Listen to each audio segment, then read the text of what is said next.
Partiti in questo momento lo scatto di Ocean TR e di Lupin Serizza che scavalcano Maxi Lane e Irgo di fronte. Ocean TR in vantaggio, Lupin Serizza che cerca di parcheggiare nella sua scia, la prima curva, manovra che riesce al rilievo di Vitali, intanto ha galoppato Loreto Jet nelle retrovie. Allo numero 7 Loreto Jet squalificato. Corre nella squalifica, 15-1 la frazione. Muove Maxi Lane, si porta su Ocean TR, ai 300 di gara lo scavalca e di nuovo leader. Si mette di fuori anche Mr. James. Frazione in 15-7, l'accelerazione proposta da Maxi Lane ha fatto venire fuori un quarto sotto il 31.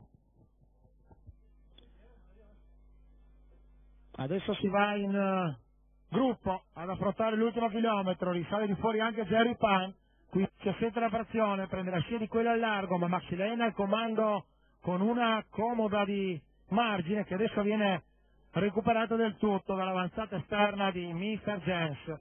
Pariglie perfette, 800 alla fine, in coda è finito Irgo di fronte, di fuori c'è anche Orso in piedi, frazione in rallentamento, 16 secco, Mr. James che costruisce fuori a Maxi Lane, cavalli molto raggruppati, tra il primo e l'ultimo non ci sono 30 metri.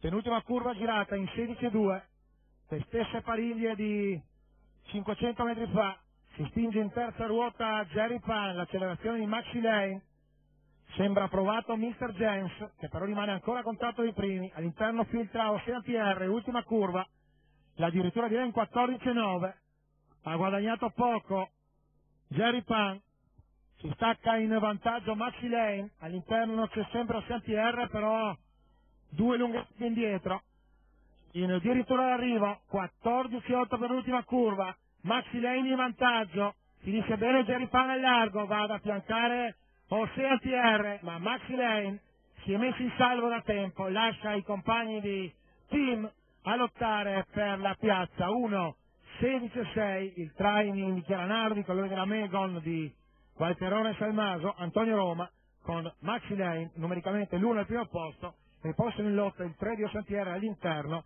e il 6 di Jerry Pan al largo per la piazza.